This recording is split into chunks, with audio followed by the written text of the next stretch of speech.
we had a hand up here. Thank you very much. My name is İlyas Hüseyinov. I am from Center for Social Research, and we provide social research in Azerbaijan in different spheres, in international policy, economic and political situation in our state. Thank you for Bakı Initiative Group, Mrs. Leyla Hanım, Abbas Bey, for this significant and important conference, round table discussions. India stands out among the countries pursuing radical chauvinist policies in modern times. This country, which ranks first in the world in terms of population, is home of hundreds of different ethnic groups, or rather they are trying to live here.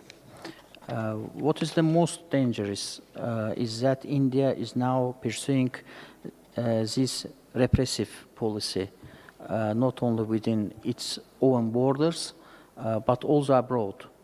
This is in fact a challenge to the basic principles of international law and the system of international relations.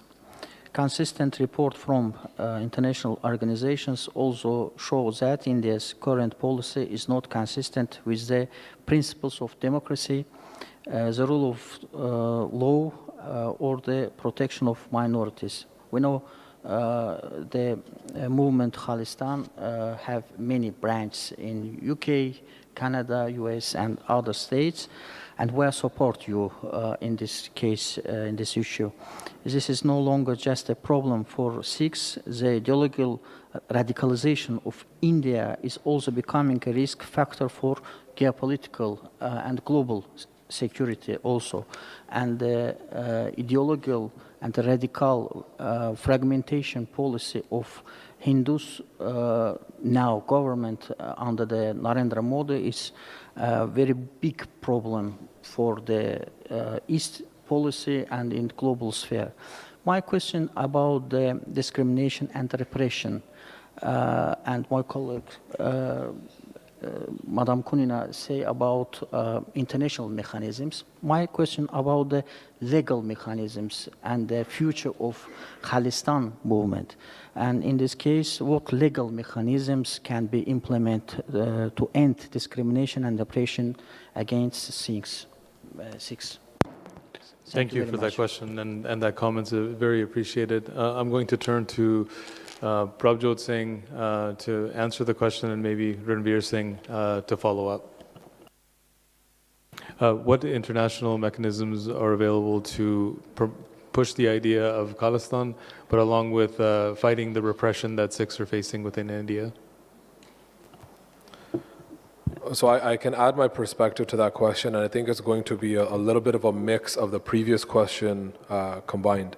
In terms of fundamentally, I think as Maninder Singh outlined, the human rights mechanisms and the current institutions, the multilateral institutions as they currently exist, particularly the UN, are meant to, in a lot of ways, are very restrictive and reactionary in terms of documenting and condemning human rights violations to a certain extent, which is one important piece of this puzzle and this entire process.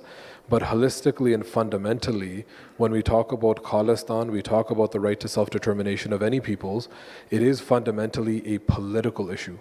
So talking about this issue, when we're here at this conference on violence in India, it requires not only moral clarity and courage, but also political will.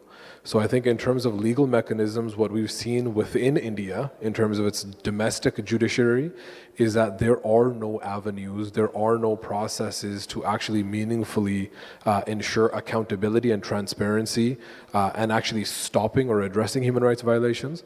International institutions at the UN, in terms of acknowledging and documenting the human rights violations, is important and a valuable, productive step for us to take.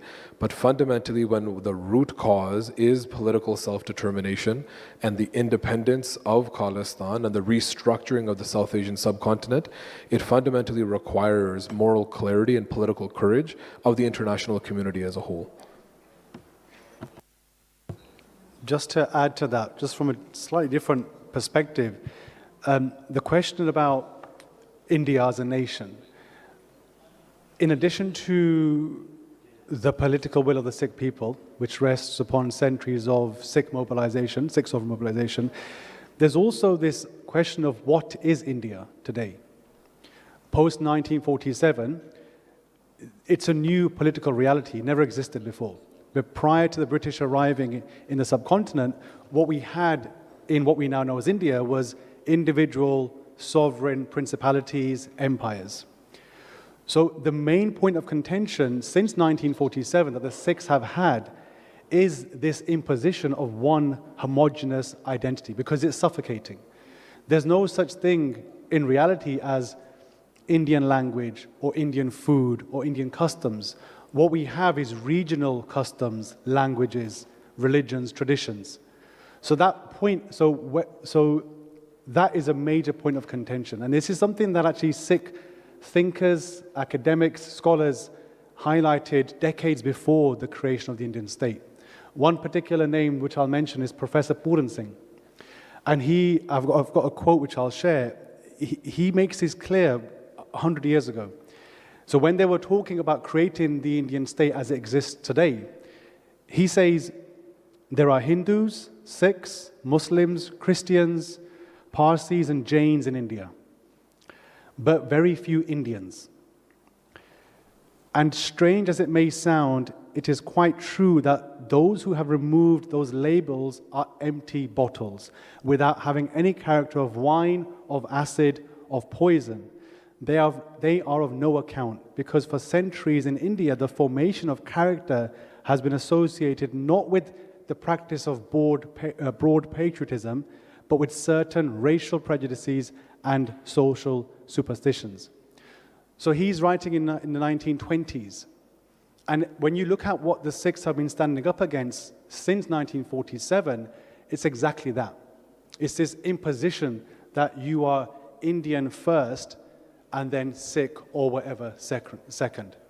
And there's another quote that comes to mind by Indian political analyst and human rights activist Arundhati Roy. She details how since the formation of the Indian state in 1947, not a single year has passed where the Indian state has not deployed its own security personnel against its own citizens. So for the past 70 odd years, that's how India has governed, through fear and through coercion. So this is why this is not just a Sikh issue. This is, again, what I mentioned earlier about the Nandpur Sahib resolution written in the 1970s, that was supposed to be a blueprint for other states to seek that the autonomy that was supposedly guaranteed by the Indian state. So just to add that different perspective, that's the main point of contention here, that India as it exists today is suffocating for minoritized communities in the region. Thank you for the question and the answers here. I believe there's